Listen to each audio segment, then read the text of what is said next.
1998 में जब पाकिस्तान ने एटमी धमाके किए तो अमेरिका ने पाकिस्तान पर सैंक्शंस लगाई। पाकिस्तान को इकोनॉमिकली डिस्टेबलाइज करने की कोशिश की गई, पाकिस्तान की कमर तोड़ने की कोशिश की गई। पाकिस्तान ने यह नारा लगाया, घास खाएंगे लेकिन एटम बम बनाएंगे।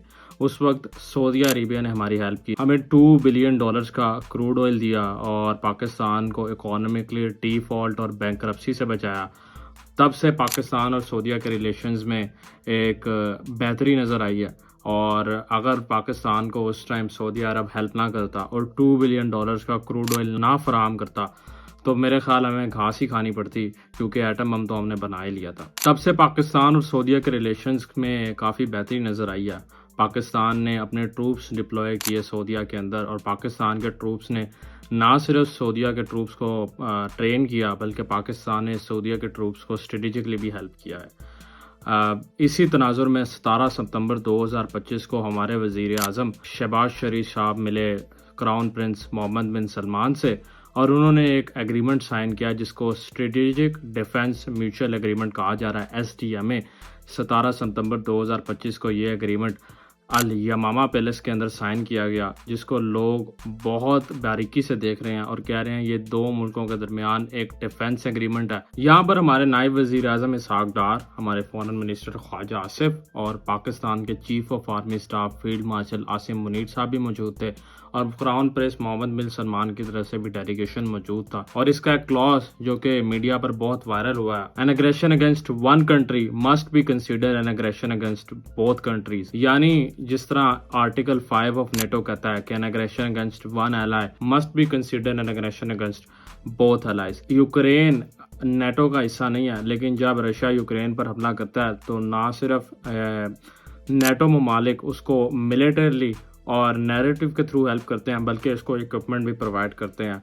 तो अगर कोई नेटो ममालिक पर कोई हमला करेगा तो हम समझ सकते हैं कि किस तरह दूसरे ममालिक शमूलियत इख्तियार करेंगे और उस हमले को अपने ऊपर हमला समझेंगे। इसी तरह पाकिस्तान ने ये SDMA जो कि सऊदीया के साथ साइन किया, इसको वो नेटो आर्टिकल 5 की तरह ले रहे हैं। यानी अगर कोई पाकिस्तान पर हमला करे, कोई सऊदीया पर हमला करे, तो इस हमले को दोनों ममालिक पर हमला शुमार किया जाएगा, और दोनों ममालिक स्ट्रेटेजिकली और मिलिटरली और इकोनॉमिकली साथ बैठकर उस मुल्क को अपना दुश्मन समझेंगे और उसको नैरेटिव के मैदान पर भी और आर्मी के मैदान पर भी हराने की कोशिश करेंगे। क्या ये एक सिंबॉलिक एग्रीमेंट है, यानी लोगों को बताने के लिए और नैरेटिव बिल्ड करने के लिए किया गया है, या फिर ये सच में एक मिलिटरली एग्रीमेंट है जिसके अंदर ज्वाइंट फोर्सेस बनेंगी और पाकिस्तान और सऊदीया की आर्मी साथ मशक़ें करेगी और एक फोर्स बनेगी जिसको पाक सऊदी फोर्स कहा जा सकता है, और पाकिस्तान और सऊदीया मिलकर अपने दुश्मनों के खिलाफ अगर कोई ऑफेंस होता है तो उसको डिफेंस करने की कोशिश करेंगे। आइए देखते हैं आखिर पाकिस्तान ही क्यों। सऊदीया के पास 283 फाइटर जेट्स हैं। सऊदीया के पास इस वक्त दुनिया का चौथा बड़ा आर्मी बजट है, और सऊदीया के पास सबसे बड़ा एलाई अमेरिका है। लेकिन आखिर पाकिस्तान ही क्यों?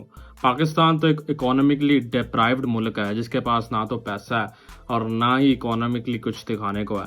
मेरे ख्याल से पाकिस्तान के पास एक मिलिट्री पावर के साथ साथ न्यूक्लियर पावर है, और वह पाकिस्तान दुनिया का वाहिद मुस्लिम मुल्क है जिसके पास न्यूक्लियर पावर है। और पाकिस्तान ने वक्फा व बवक्फे ये लोगों को दिखाया है, बल्कि दुनिया को ये दिखाया है कि वो मिलिटरली किसी भी मुल्क से कम नहीं है। पाकिस्तान पे पास डिटरेंस करने के लिए काफ़ी कुछ मौजूद है, पाकिस्तान के पास स्ट्रेटेजी है, और पाकिस्तान के पास वो मैन पावर है जो कि लड़ सकती है, और दुनिया को पाकिस्तान ने काफ़ी मरतबा करके भी दिखाया। इसका मतलब ये नहीं है कि जितनी जंगें भी हमने लड़ी हैं हम सारे ही जीते हैं, हम बहुत सी जंगें हारी भी हैं, लेकिन पाकिस्तान के पास 75 साल का लड़ने का एक्सपीरियंस है, और पाकिस्तान के पास न्यूक्लियर पावर है जिसका सऊदीया फ़ायदा उठा सकता है। और सबसे बड़ी बात यह है, सऊदीया का सबसे बड़ा एलाई US जब कतर पर अटैक होता है तो चुप रहता है, ना तो उस अटैक रोकने के लिए कुछ करता है और ना ही कतर को इन्फॉर्म करता है। सऊदीया ने बहुत ज़्यादा इन्वेस्टमेंट्स किए हैं US के साथ, उन पर बहुत रिलाई किया। अपनी सिक्योरिटी के लिए सऊदीया ने बहुत कुछ कुर्बान किया है, वो तेल हो या उनकी इकोनॉमी हो, सिर्फ इसलिए कि उनको ये मालूम हो कि US उनके साथ खड़ा है, चाहे वो यूतीज़ हो और इसराइल हो। US कभी भी उनको सऊदीया की तरफ आने नहीं देगा। लेकिन जब ये रिसेंट वाक़या हुआ तो मेरे ख्याल सऊदीया ने ये रिकग्नाइज़ किया और रियलाइज़ किया कि जब बात इसराइल की आती है तो तब US भी चुप हो जाता है, तब US के भी हाथ खड़े हो जाते हैं और तब US भी कुछ नहीं कर पाता। सऊदीया को एक नया एलाई चाहिए था, ऐसा एलाय जो कि जिसका डर भी हो और जिसके पास न्यूक्लियर पावर भी हो, ऐसा एलाय जिसको जंग जीतने का एक्सपीरियंस भी हो और जंग लड़ने का एक्सपीरियंस भी हो। जब हम देखते हैं तो 3 ही कैंडिडेट सामने आते हैं, वो रशिया है, चाइना है और पाकिस्तान है। रशिया और चाइना अपने मामलात में फंसे हुए हैं। चाइना इस टाइम किसी भी ऐसे मामले में नहीं आना चाहता। रशिया यूक्रेन जंग में मसरूफ़ है और व्लादिमीर पुतिन का ज़्यादा ध्यान यूक्रेन की तरफ है। बीच में बचता है पाकिस्तान। पाकिस्तान को भी सऊदीया की ज़रूरत है क्योंकि पाकिस्तान एक इकोनॉमिकली डिप्राइव्ड मुल्क है। पाकिस्तान को ज़रूरत है डॉलर्स की और सऊदीया को ज़रूरत है एक ऐसे मुल्क की जो उनके लिए हूतीस से भी लड़े। उनके लिए अमेरिका को भी ये बताए कि हमारे पास एक और एलाई मौजूद है और उनके लिए इजराइल को भी आंखें दिखाए। इसके लिए परफेक्ट कैंडिडेट पाकिस्तान ही था और पाकिस्तान के लिए भी परफेक्ट कैंडिडेट सऊदीया है क्योंकि जब हम डॉलर्स के लिए तालिबान बना सकते हैं और तालिबान लड़ा सकते हैं, तब हम डॉलर्स के लिए सऊदीया के लिए भी कुछ ना कुछ कर सकते हैं। इस एग्रीमेंट की सबसे बड़ी बात यह है कि पाकिस्तान को $3 मिलियन भी मिले हैं, जिसका पाकिस्तान भरपूर फायदा उठाएगा। लोग कह रहे हैं ये किसको टारगेट करने के लिए किया गया है, क्या ये इंडिया को टारगेट करने के लिए किया गया है? तो लोग ये भूल रहे हैं कि $45 बिलियन की ट्रेड है सऊदीया की इंडिया के साथ और 25 लाख वर्कर्स हैं इंडिया के जो कि सऊदीया में काम कर रहे हैं। इंडिया और सऊदीया की अच्छे डिप्लोमेटिक टाइज हैं। मैं तो इसको इस अंदाज से देख रहा हूँ क्योंकि सऊदीया के पाकिस्तान के साथ भी अच्छे डिप्लोमेटिक टाइज हैं और इंडिया के साथ भी अच्छे डिप्लोमेटिक टाइज हैं। क्या ये सऊदीया पीस ब्रोकर कर पाएगा पाकिस्तान और इंडिया के साथ? क्योंकि दोनों ममालिक के साथ सऊदीया की इन्वेस्टमेंट्स भी हैं और अच्छे टाइज भी हैं। पाकिस्तानी वर्कर्स भी वहाँ काम करते हैं और इंडिया के तो 25 लाख लोग हैं जो कि वहाँ काम कर रहे हैं और एक काफ़ी अच्छी ट्रेड भी है। और अब पाकिस्तान ने सऊदीया के साथ ये SDMA साइन कर ली है और सऊदीया पाकिस्तान को वक्फे व वक्फे से डॉलर्स भी देता रहता है। तो क्या सऊदीया भी वो की रोल होगा जो कि पीस ब्रोकर कर पाएगा पाकिस्तान और इंडिया के साथ, या फिर जब इंडिया पाकिस्तान पर हमला करेगा और ऑपरेशन सिंदूर 2.0 करने की कोशिश करेगा तो सऊदीया पाकिस्तान की साइड आ जाएगा और पाकिस्तान की साइड आकर वो इंडिया के साथ क्या वो अपने रिलेशंस खराब कर पाएगा? ये तो जब वक्त आएगा तभी पता चलेगा। इस डील की कोई प्रैक्टिकल इम्प्लीकेशंस भी हैं।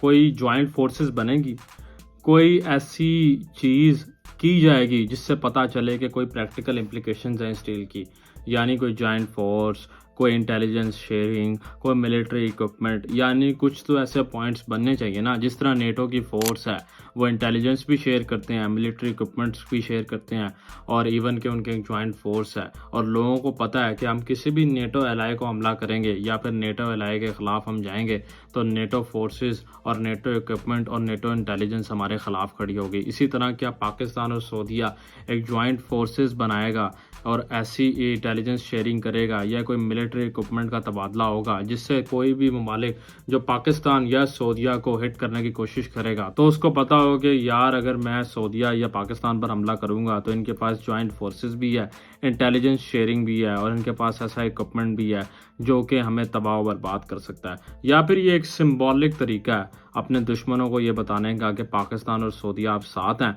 और अगर इस सऊदीया पर कोई भी मैली आंख, जिसको हमारे पॉलिटिशियंस मैली आंख करते रहते हैं, कोई भी मैली आंख रखेगा तो पाकिस्तान उसका जवाब देगा। या फिर ये इजराइल को बताने का तरीका है कि आप सऊदीया की तरफ नहीं आ सकते। हाँ, आप दोहा पर अटैक कर सकते हो, आप हमास के लीडर्स को दोहा के अंदर तो मार सकते हो, लेकिन जब बात सऊदीया की आती है तो उसकी बैकिंग पर पाकिस्तान खड़ा है। पाकिस्तान को इससे फ़ायदा, जिस तरह हम पहले डिस्कस कर चुके हैं, वो डॉलर्स के थ्रू हो सकता है और सऊदीया को ये फ़ायदा होगा कि इजराइल जब भी अटैक करने की सोचेगा तो उसको पता होगा कि पीछे पाकिस्तान खड़ा है। मैं ये नहीं कह रहा कि इससे इजराइल रुक जाएगा या इजराइल को इससे कोई मतलब खौफ या हरास होगा, लेकिन इजराइल को फिर भी एक बैक ऑफ द माइंड ये सोचना पड़ेगा अगर हम सऊदीया पर हमला करते हैं या सऊदीया के खिलाफ जाते हैं तो पाकिस्तान शायद हमारे सामने खड़ा हो और हमें ना सऊदीया से ना लड़ना पड़े, हमें पाकिस्तान से भी लड़ना पड़े जो कि एक न्यूक्लियर पावर है और डेटरेंस की एक अच्छी फोर्स है।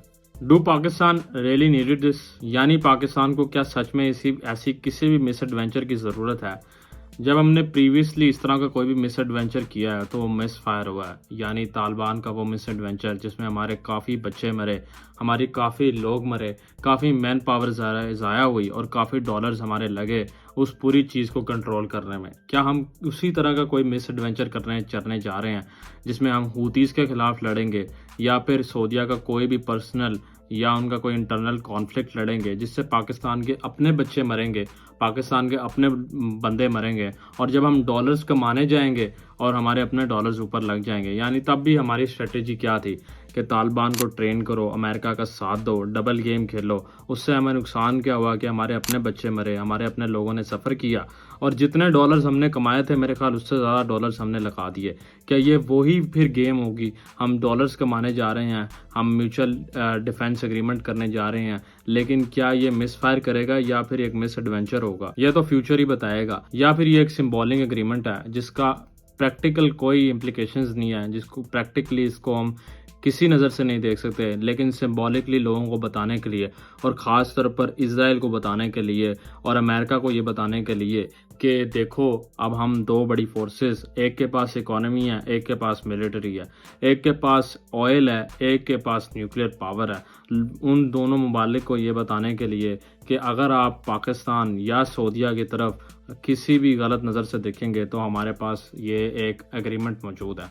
आई थिंक मेरे ख्याल से ये इज़राइल को बताने के लिए किया गया है, क्योंकि सऊदीया ये समझता है इस बात की गहराई को कि इज़राइल क्योंकि इस साल 6 मिडल ईस्टर्न कंट्रीज़ को अटैक कर चुका है, तो कोई इज़राइल को मसला नहीं होगा। वो सऊदीया को भी जब दिल करे, जहाँ दिल करे अटैक कर सकता है। तो सऊदीया यूएस पर इस बात पर रिलाई नहीं कर सकता, क्योंकि यूएस सऊदी लोगों को ज़बानी कलामी तो हेल्प कर सकता है, लेकिन जब बात प्रैक्टिकल इम्प्लीकेशंस की आती है तो यूएस बहुत पीछे है। इसलिए सऊदी अरेबिया को एक ऐसी कंट्री की ज़रूरत थी जो कि जब ज़रूरत पड़े उसके लिए मर मिटने को तैयार हो। और इससे बेहतर, पाकिस्तान से बेहतर इस काम के लिए कौन है? पाकिस्तान को डॉलर्स दो, पाकिस्तान को डॉलर्स से माला माल करो तो पाकिस्तान ये काम कर सकता है। या फिर हम सब इसको गलत नज़र से देख रहे हैं, ये एक मुस्लिम नेटो का आगाज़ है जिसके अंदर पाकिस्तान और सऊदी अरेबिया जॉइंट फोर्सेस बनाएंगे, इंटेलिजेंस शेयरिंग करेंगे और पाकिस्तान और सऊदी अरेबिया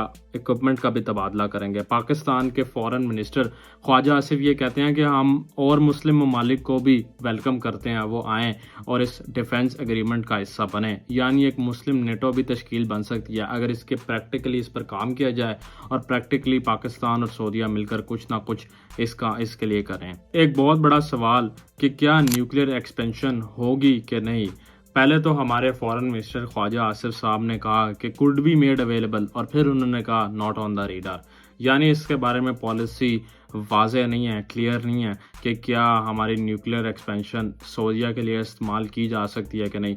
आई थिंक ये एक सिंबॉलिक तरीका है। पाकिस्तान कभी भी अपने न्यूक्लियर थ्रेट किसी भी कंट्री के साथ शेयर नहीं करेगा, लेकिन हाँ, जब सऊदीया की बात आती है तो पाकिस्तान उनको सिंबॉलिकली ये बता सकता है कि बेटा मैं हूँ, मैं तुम्हारे साथ हूँ और मेरे पास न्यूक्लियर पावर है। कोई भी कंट्री अगर मेरे खिलाफ आएगी तो उसको पता है कि पाकिस्तान के पास न्यूक्लियर पावर है और आखिरी लास्ट रिजॉर्ट पाकिस्तान का न्यूक्लियर ही है। बहरहाल ये एक डिफेंस पैक्ट पाकिस्तान के लिए कितना कारआमद साबित होता है, हमारे लिए डॉलर्स लेके आता है या पाकिस्तान के लिए मिलिट्री फोर्स लेके आता है, ये तो वक्त ही बताएगा। बहुत सारे न्यूज़ एनालिस्ट ये कह रहे हैं ये इंडिया और हूतीज़ को और ईरान के लिए टारगेट किया गया, लेकिन मैं इसको एक डिफरेंट नज़रिए से देखता हूँ।